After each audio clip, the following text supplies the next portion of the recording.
저는 결혼 정년기 여성입니다. 최근에 소개팅을 했는데요. 소개팅 상대가 대화는 잘 통하지만 경제 능력이 좀 아쉽습니다. 이 사람과 연애해도 될까요? 오늘은 이 사연을 토대로 이야기를 나눠보려고 하는데요. 여러분은 이분이 의견을 물어온다면 어떤 조언을 하고 싶으세요? 제 생각을 말씀드리기에 앞서서 일단 이 고민을 들은 라디오 청취자들의 다양한 반응부터 말씀드리겠습니다. 우선 이 연애를 말리고 싶다. 이런 의견이 지배적이었고요. 구체적인 이유는 다음과 같은데요. 또 맞는 사람이 나타날 거다. 대화가 잘 통하는 사람은 많다. 또 나타날 거다. 상대방 경제력이 자신과 비슷하다면 고, 아니면 노. 나에게 경제적 여유가 있으면 고, 아니면 스탑. 결혼 전에는 누구든 다 대화가 통한다. 결혼하면 어차피 무슨 얘기든 안 통한다. 기혼자의 경험에서 우러난 아주 뼈가 있는 말이죠. 다음으로는 아기 안 낳을 생각으로 결혼한다면 연애하듯 만나도 괜찮다고 생각한다. 하지만 가정을 꾸려서 아기를 낳을 생각이라면 결혼은 지극히 현실이다. 경제력이 중요하다. 그리고 마지막으로는 돈이 곧 행복은 아니지만 행복의 필수 요소 중 하나다. 돈이 행복을 보장하진 않지만 많은 불행의 근원을 들여다보면 돈과 관련된 것이 많다. 돈은 중요하다. 이렇게 5가지 정도로 유형을 구분할 수 있는데요. 저마다의 인생 경험을 반영한 이 지혜로운 조언들이 저는 모두 지극히 현실적이고 타당하다고 생각합니다. 이미 눈치채셨겠지만 결론부터 말씀드리면 저도 이 연애를 하지 않는 편이 낫다. 이런 입장인데요.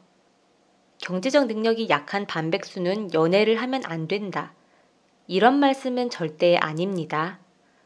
다만 사연을 보내신 분이 자신이 진정 무엇을 원하는지, 그러니까 자신의 속마음을 제대로 직시하고 있지 않다는 생각이 들었어요. 그래서 이 연애에 반대하는 입장이고요. 그럼 지금부터는 왜 사연자가 현재 이 시점에서 반백수와 연애를 하지 않는 편이 나은지 그 이유를 조목조목 짚어보려고 합니다. 과연 제 의견이 설득력이 있는지 끝까지 잘 경청해 주세요. 우선 답은 이미 짤막한 사연 속에 다 들어있다고 할 수 있는데요. 제가 가장 걸린 부분은요. 이분이 자신을 결혼 정년기의 여성이라고 소개한 부분이에요. 이분의 고민은 한마디로 결혼할 상대 또는 결혼을 할 수도 있는 상대를 찾고 있는데 상대방이 경제력이 약한 점이 마음에 걸립니다. 이렇게 정의할 수도 있습니다. 이분은 이미 결혼해서 경제력은 중요한 요소라고 이런 가치 판단을 내리고 있고요. 그래서 이 점이 너무 마음에 걸리니까 라디오에 손수 사연까지 보내게 된 거잖아요. 그만큼 이분은 배우자가 될 사람의 경제력을 중요하게 생각한다고 할 수 있죠. 이미 이런 마음을 갖고 있는 이상 경제력이 아쉬운 사람과는 연애를 하든 결혼을 하든 상대방을 배려해서 겉으로는 내색을 하지 않을 수도 있어요. 그런데 이분의 마음 한편에서는 늘 이 결핍을 안고 살아갈 수밖에 없겠죠. 게다가 이미 자신은 마음속으로는 이 상대방과 잘하면 결혼까지도 염두를 하고 있는 거니까요. 상대방과 아무리 잘 맞더라도 이 연애 중에 남자친구의 경제적 상황이 나아지지 않아서 결혼을 할 수 없다. 이러면 사실 자신이 이 남자친구의 처지를 다 알고 이렇게 선택해서 시작한 연애인데도요. 자칫 결혼을 하지 못하는 그 책임을 이 남자친구의 경제적 무능으로 돌려버릴 수도 있죠. 이렇게 시간이 지나면 갈등을 빚고 불행을 초래하게 될지도 모르겠어요. 그러니까 이를 달리 말하면 이분이 내가 결혼 정년기야 이런 생각에서 완전히 벗어난다면요. 이 현재 시점에서 이 사람과 연애를 할지 말지 결정할 때 이 상대방의 경제력은 크게 고려하지도 않았을 거예요. 그럼 이 반백수인 사람과 연애를 하더라도 최소한 앞서서 말씀드린 그런 이유로는 갈등을 겪지 않을 그런 가능성이 높고요. 하지만 비혼이 늘어나는 추세긴 해도 일정 나이가 되면 결혼을 해야 한다. 이런 오랫동안 유지되어 온 사회적 관습도 있고요. 또 주변에서 하나둘씩 결혼을 하는 사람이 생기면 자신도 모르게 남과 비교를 하게 되잖아요. 자신만의 이 결혼에 대한 어떤 확고한 철학, 신념이 있지 않은 딴에는요. 사실 많은 미혼자들이 이 결혼 정년기라는 압박에서 완전히 벗어나기는 결코 쉽지 않습니다. 저만 해도요. 20대 후반, 30대 초반에 겉으로는 결혼해도 그만, 안 해도 그만 이런 태도를 보였지만요. 지금 생각해보면 실제 마음속으로는 이 결혼정년기라는 압박에서 결코 벗어나지 못했던 그런 사람이었습니다. 결혼할 상대 혹은 결혼을 할 수도 있는 상대를 원한다는 의미는요. 안정적이고 오래도록 지속할 수 있는 관계를 바란다 이렇게 말할 수도 있는데요. 과연 경제적 능력이 부족한 반백수가 자신이 바라는 결혼 상대로 적합한지 또 오랜 관계를 지속할 수 있는 사람인지 나 자신을 기만하지 말고 스스로 내면 깊이 고민해 봐야 합니다. 다음으로 이분은 이 연애 상대이자 잘하면 결혼 상대가 될 수도 있는 이 사람의 조건으로요. 대화가 잘 통한다. 이 점을 꼽고 있는데요. 이 사연자께서 어떤 점에서 이 소개팅 상대와 말이 잘 통한다고 느끼셨는지 구체적인 이유를 들을 순 없지만요. 일반적으로 어떤 경우에 말이 잘 통한다. 이렇게 생각하는지 한번 살펴보겠습니다. 우선 여러분은 어떤 경우에 저 사람과 나는 대화가 참 잘 통해. 이렇게 생각하시나요? 이 말은 아마도 저 사람은 내 이야기를 잘 귀담아 듣고 내 마음을 제대로 잘 이해해. 이런 의미일 거예요.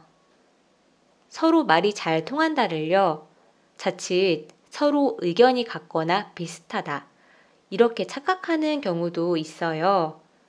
그런데 서로 생각이 다르더라도 대화는 잘 통할 수 있습니다. 사실 이 세상에 나와 완전히 똑같은 생각을 가진 사람은 단 한 명도 존재하지 않잖아요. 그러니까 서로 다른 생각을 인정하고 존중하는 사람이 있을 따름인 거예요. 이렇게 우리는 비록 어떤 부분에서는 나와 견해가 달라도 내 생각과 의견을 존중하는 사람과 대화를 할 때, 대화가 잘 된다. 저 사람과는 말이 잘 통한다. 이렇게 생각하게 됩니다. 이처럼 서로의 생각을 존중하는 태도를 오랫동안 변함없이 유지할 때, 그것이 연인이든 가족이든 친구든 그 누구든 간에요. 이럴 때 오랜 좋은 관계를 형성하게 되는 거죠. 다음으로는 처음 만난 상대방이 마치 내 마음속을 쏙 들어왔다 나간 듯이 내가 원하는 말을 잘 골라서 대신 말해줄 때도 말이 잘 통한다. 이렇게 생각하는 경향이 있습니다. 그러면서 이 처음 만난 상대방에 대한 호감이 초반부터 갑자기 급상승하는 거예요. 이렇게 우리는 통해. 이 사람은 내가 오랫동안 찾던 바로 그 사람이야. 이런 생각에 한번 사로잡히면요. 상대방이 실제로는 어떤 사람인지 좀 더 면밀하게 살펴보고 분간하는 이런 분별력을 잃을 때도 있습니다. 사랑을 하면 바보가 된다. 이런 말이 있는데요. 이때 만난 상대방이 내가 이성적으로 호감을 잘 느끼는 그런 유형의 사람이라면요. 이 감정은 사랑이 되는 거고요. 간절하게 사업 파트너나 어떤 내 자산, 이 돈을 불려줄 누군가를 마침 찾고 있었다면요. 자신도 모르게 사기꾼의 타깃이 돼서 순식간에 호구로 전락해버릴 수도 있는 거고요. 굳이 이런 극단적인 사례가 아니더라도요. 소개팅에 나갈 때 우리가 보통은 어떤 마음을 갖나요? 아, 이 상대방에게 잘 보여서 좋은 인상을 심어줘야지. 보통은 이렇게 생각하고 소개팅에 나가죠.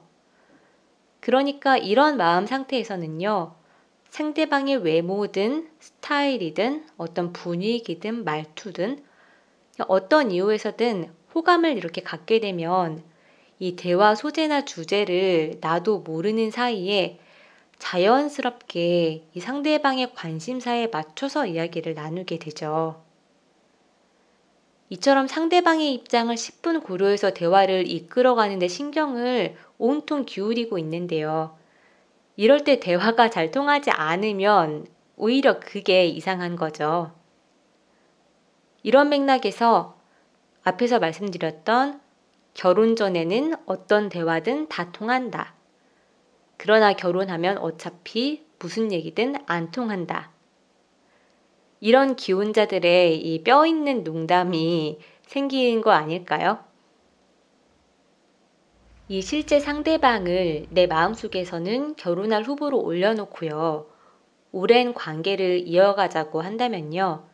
이 연애 초반에 말이 잘 통해 이 콩깍지가 벗겨졌을 때도 이 상대방이 말이 잘 통할 사람인지 이 부분을 한번 냉정하게 따져봐야 합니다.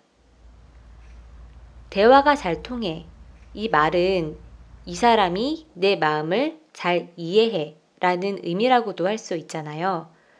이랬을 때 사연자의 경우에는 이 반백수인 상대방이 실제로 나를 가장 잘 이해할 만한 사람인가 이걸 한번 판단해 봐야겠죠.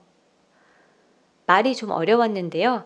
그러니까 간단하게 말하면 이 직장인이고 결혼 정년기라고 생각하는 사연자를 가장 잘 이해할 사람은 누굴까요?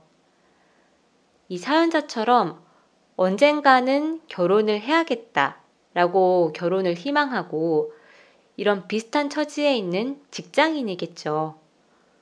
반드시 직장인은 아니더라도요. 최소한 자기 몫의 밥벌이를 제대로 하고 있는 사람일 겁니다. 그리고 이건 모두 제 추측이고 가정이지만요. 이 사연자가 굳이 자신을 결혼 정년기라고 소개한 점으로 미루어 볼 때요. 이 사연자는 인생에는 어떤 단계가 정해져 있다고 생각하는 분인 것 같아요. 그러니까 좀 비교적 안정적이고 보수적인 가치관을 가진 사람일 확률이 높다고 생각이 되는데요. 그러면 직업적으로는 뭔가 좀 불안정한 자영업자나 사업가, 프리랜서, 뭐 예술가 계통, 이런 직업보다는 회사원이나 공무원처럼 직업적 안정성을 추구하는 사람을 실제로는 바라고 있지 않나, 이런 생각이 들기도 합니다. 그러니까 최소한 이 몇 번의 만남에 말이 잘 통해 이렇게 느끼는 반백수인 사람이 현재 나를 가장 잘 이해할 사람은 아니다. 이런 의미입니다. 이제 마지막으로요. 질문을 바꿔서 그럼 이 상대방인 이 반백수인 소개팅남을 가장 잘 이해할 사람은 누굴까요? 마찬가지로 이분과 비슷한 처지와 상황에 놓인 그런 반백수인 사람이겠죠. 최소한 직장에 다니면서 내 몫의 밥벌이를 하고 있고 나는 결혼 정년기야 라고 생각하는 이 나는 아닌 겁니다. 무엇보다 사연자는 이번 연애가 잘 되면 어쩌면 이 사람과 결혼을 할 수도 있어 이렇게까지도 생각을 하고 있는데요. 과연 반백수인 이 상대방도 그렇게 생각을 하고 있을까요? 모르긴 몰라도 이 소개팅 상대가 최소한 현재 시점에서 나를 잠재적인 결혼 상대로 여길 가능성은 저는 희박하다고 그렇게 생각합니다. 오히려 나를 결혼 상대로 생각하면 이게 더 큰 문제라고도 볼 수 있어요.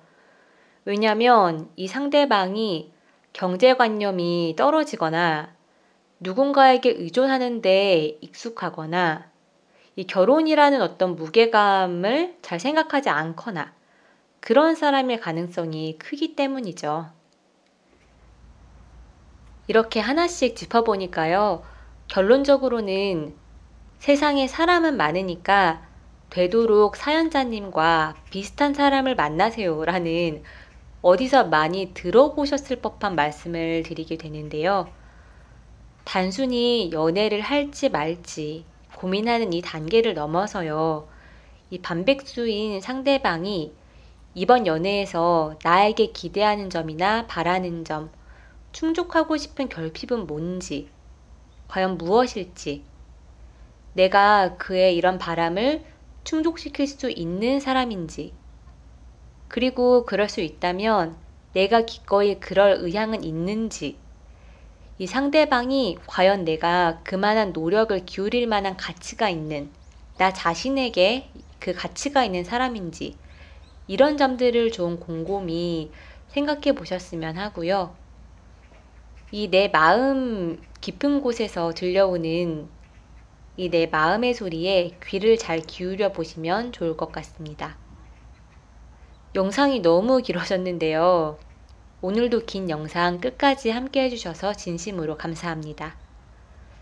진짜 마지막으로 이 인연에 대한 법정 스님의 말씀을 들려드리면서 오늘 영상 마치겠습니다. 감사합니다.